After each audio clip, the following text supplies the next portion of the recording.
Here are some of the things I created and published this week in my Creative Flow studio. A moment of zen from my recent photo shoot at Big Bear Lake. Some AI art. T-Rex meets T-Bird. Took a little struggling to get that, but the end result looks pretty good. Snippets and Bits 41, one of the 3,000 short creative writings I've jotted down over the decades that I started publishing for my patrons. Home movie night in 1957. I was 4 years old, and my grandfather had movie nights all the time, and in this case, he shot a movie of us all gathering for movie night, so it's rather recursive. Here's something I kind of like. I did about 30 of these AI images of cosmic cats, and the one over here on the left with the sunglasses looking planets reminds me of Tom Cruise in Top Gun Maverick. Over the decades, I've written about 500 plus short tunes that I recorded on cassette originally in the 70s, and I'm publishing all those. The recordings are rather poor, but some of the music is pretty good. Another thing from the photo shoot recently at Big Bear, a Flying Dutchman-shaped cloud. You can see the bow and the spray and the sail, and anyway, it looks that way to me. Another of my AI ideas, the Mona Lisa moth, rare and endangered. I have no idea where I got that concept, but it popped into my mind, and anything there I end up trying to make. Now, I'm the co-creator of the dramatic theory of narrative, of story, 33 years ago, and I'm writing now the definitive book. We wrote a book back then, but we've learned so much more in the last third of a century, so I'm starting to serialize that here for my patrons. $1 a month to be a patron, by the way. There's higher levels for more of this stuff, but $1 a month will get you there.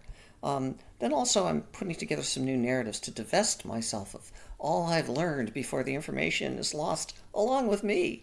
And this one's narrative, what are characters? And you'll learn a lot about that. What are characters? Where do they come from? And how do they work? Now this is my novel in progress. I've published 6 books in the series of novels so far. They're all divided into episodes, each book, and this is episode 25, Hierarchy of Power. It's about a science fiction thriller where a mysterious force sweeps around the globe. Glove? Ooh, misprint. Around the globe over 24 hours, erasing anything that's man-made, throwing humanity back behind the Stone Age. Another version of that song we saw.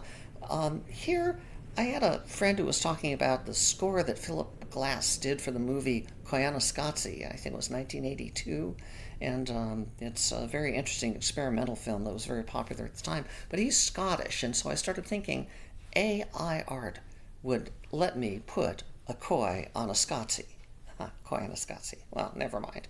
Anyway, this one's not great photographically, but there's a mood, there's some lighting. It's just one of those things that I want to share with my patrons because it brings me pleasure to look at and hope it does for them too. More on the dramatic theory of narrative. Some of this stuff is pretty heady.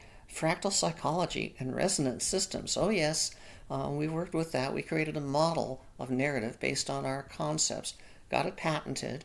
We've even worked with the government, with the NSA and the NRO and the CIA to use narrative for anti-terrorism, to determine what the complex motivations were by terror groups and what their next moves might be in various what-if scenarios. Sometimes I do cute AI art. Here's a group of shady-side cats for your viewing pleasure. Another Snippets and Bits. This one's a little more handsomely produced. Try to sense within yourself the moment observation becomes memory, Padawan. I got a million of them. Some are funny, some are silly, and some are kind of zen-like. Okay, Dramatica Foundation again. Dramatica and multi-source intelligence data. Yeah, that's from our days with the intelligence agencies trying to figure out how narrative can help you project in advance where data is going to be needed and then to target those areas with your collection systems.